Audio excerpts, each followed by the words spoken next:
जागो, मैं फिर से कहता हूं जागो, क्योंकि कुछ कहा हुआ और लिखा हुआ पूरा होने वाला है। कोई बहुत जल्द आने वाला है। कहीं ऐसा ना हो कि तुम सोते ही रह जाओ और बादलों में तुम्हें साथ लेकर जाने वाला कहीं अकेला जाने पर मजबूर ना हो जाए।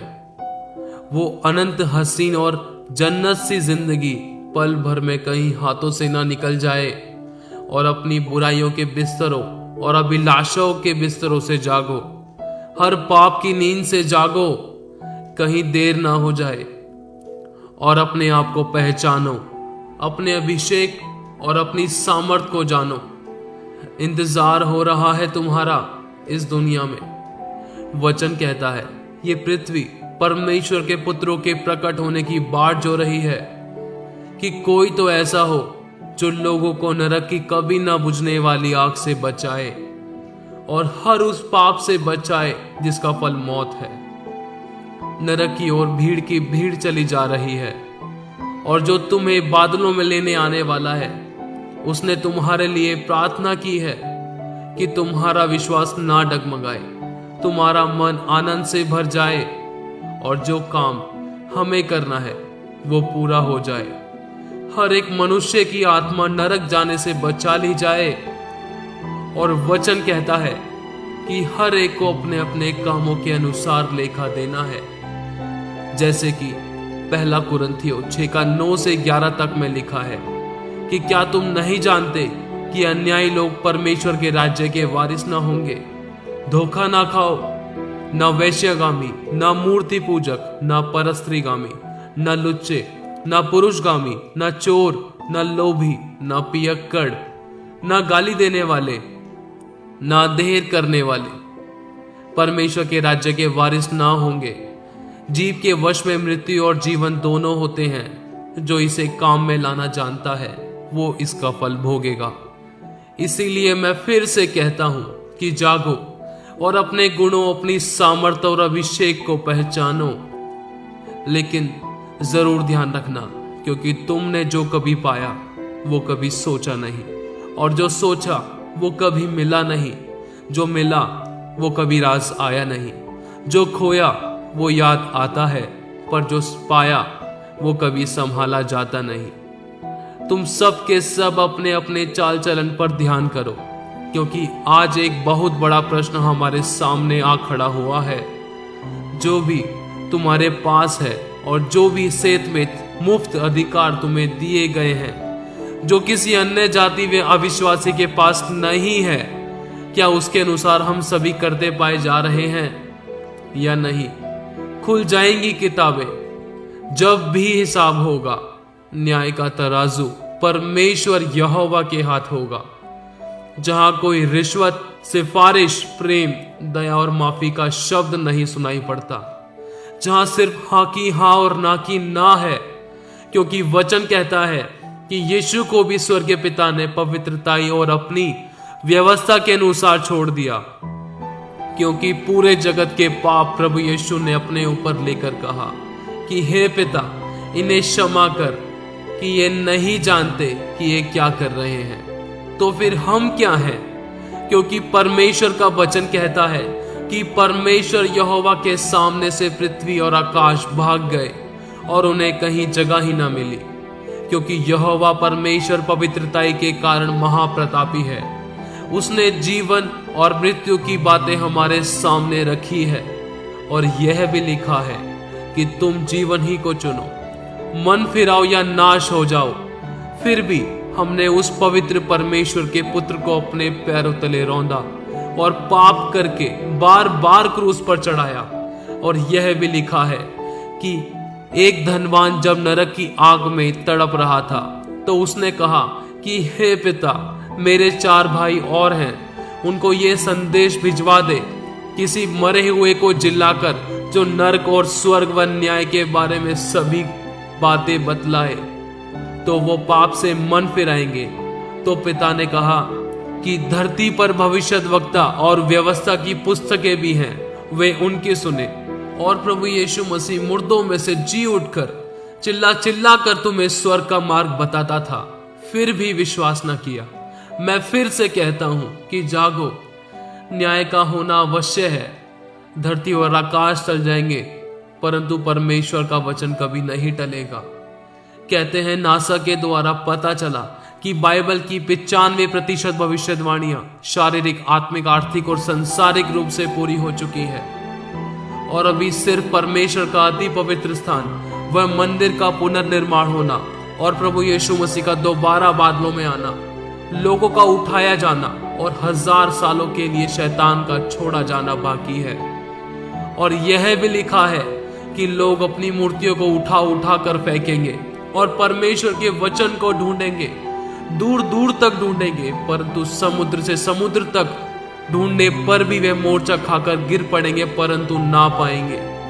और यह भी लिखा है कि मूर्तियों के कान तो होते हैं परंतु वे सुन नहीं सकते, मुंह तो है परंतु बोल नहीं सकते, आंखें तो हैं परंतु देख नहीं सकती। उनको पूजने वाले भी उन्हीं के जैसे हो जाएंगे। ये कोई मनुष्य नहीं, जीवित वचन कहता है। वे काट से कहते हैं तू मेरा बाप है, और पत्थर से कहते हैं तूने मुझे जन्म दिया है। परंतु विपत्ति के समय वे कहते हैं उठकर हमें बचा। परंतु जो देवता तूने बना लिए हैं वो कहाँ रहे? यदि वे तेरी विपत्ति के समय बचा सकते हैं तो अभी उठे। और ऐसा आप सभी ने अनुभव भी किया है, क्योंकि एक जीवित ही जीवित की मदद करता है। और दुनिया का अंत बहुत ही निकट है।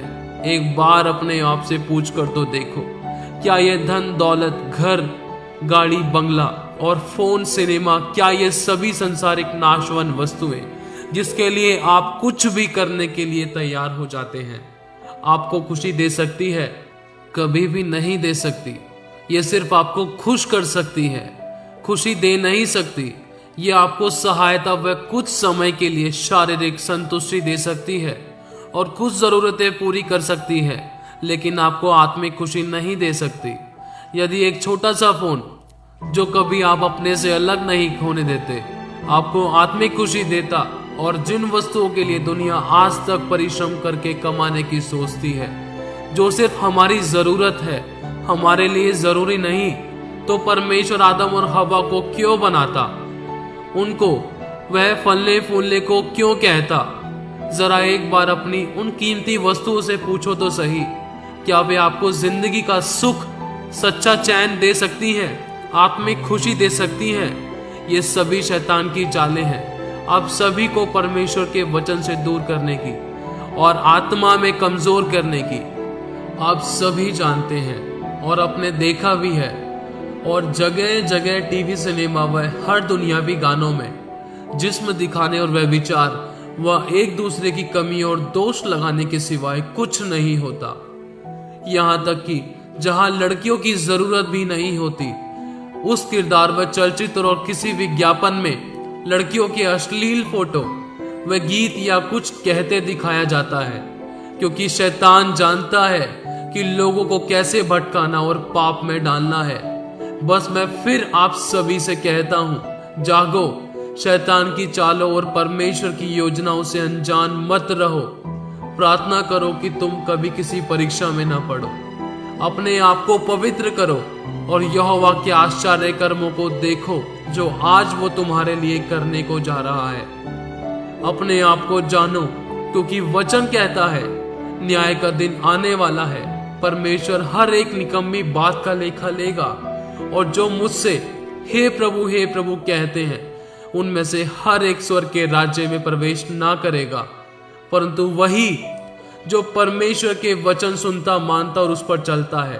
क्योंकि मैं जब भूखा था और तुमने मुझे खाने को ना दिया, और मैं प्यासा था और तुमने मुझे पानी नहीं पिलाया, मैं परदेशी था, तुमने मुझे अपने घर में नहीं ठहराया, मैं नंगा था और तुमने मुझे कपड़े नहीं पहनाए, मैं बीमार और बंदी गृह में था, तो और तुमने मेरी सुधि ना ली। तो वे उत्तर देंगे कि हे प्रभु, हमने तुझे कब भूखा या प्यासा या परदेशी या नंगा या बीमार या बंदी गृह में देखा और तेरी सेवा टहल ना की? तब वह उन्हें उत्तर देगा, मैं तुमसे सच कहता हूं कि तुमने जो इन छोटे से छोटों में से किसी एक के साथ नहीं किया, वे मेरे साथ भी नहीं किया, और ये अनंत दंड भोगेंगे। धर्मी अनंत जीवन में प्रवेश करेंगे। और प्रभु यीशु मसीह का लहू हमें सब पापों से शुद्ध करता है। यदि हम अपने पापों को मान ले तो वह हमारे पापों को क्षमा करने और हमें सब अधर्म से शुद्ध करने में विश्वास योग्य और धर्मी है। जो अपने अपराध छिपा रखता है उसका कार्य सफल नहीं होता, परंतु जो अपने अपराधों को मान लेता और छोड़ भी देता है उस पर दया की जाएगी।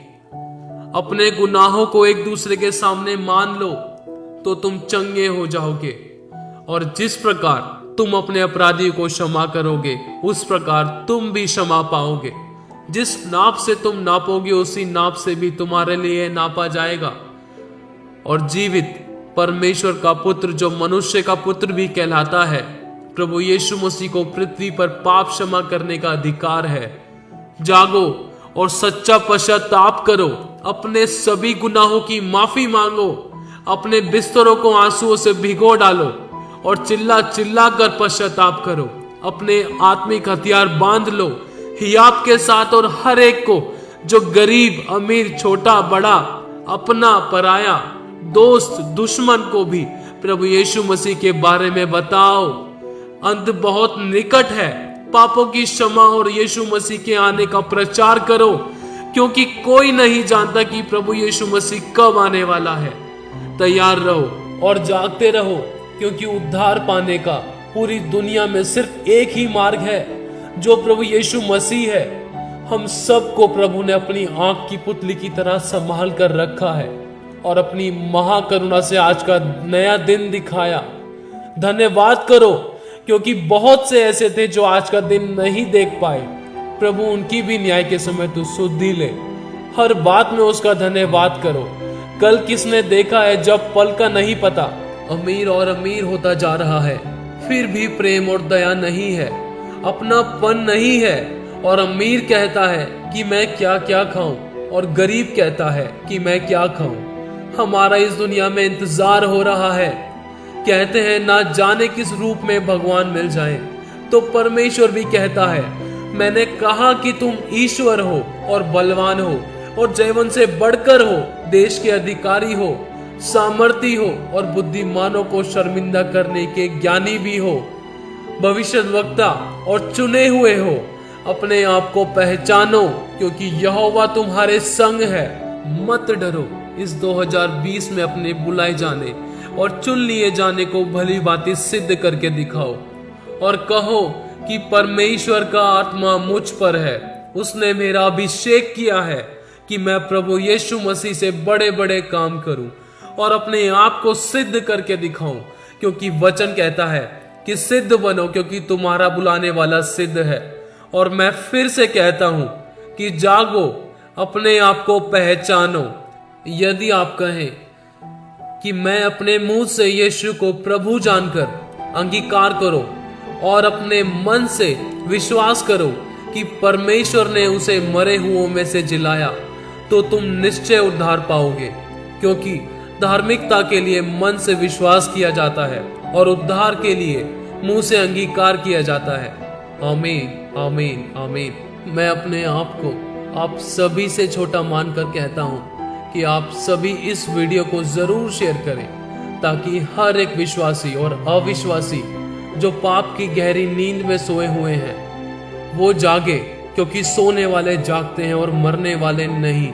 और परमेश्वर के अनुग्रह और उसकी दया को पहचाने, उसके ग्रहण योग्य जीवन जिए। प्रभु आप सभी को बहुत आयत से आशीष देता रहे। आमीन।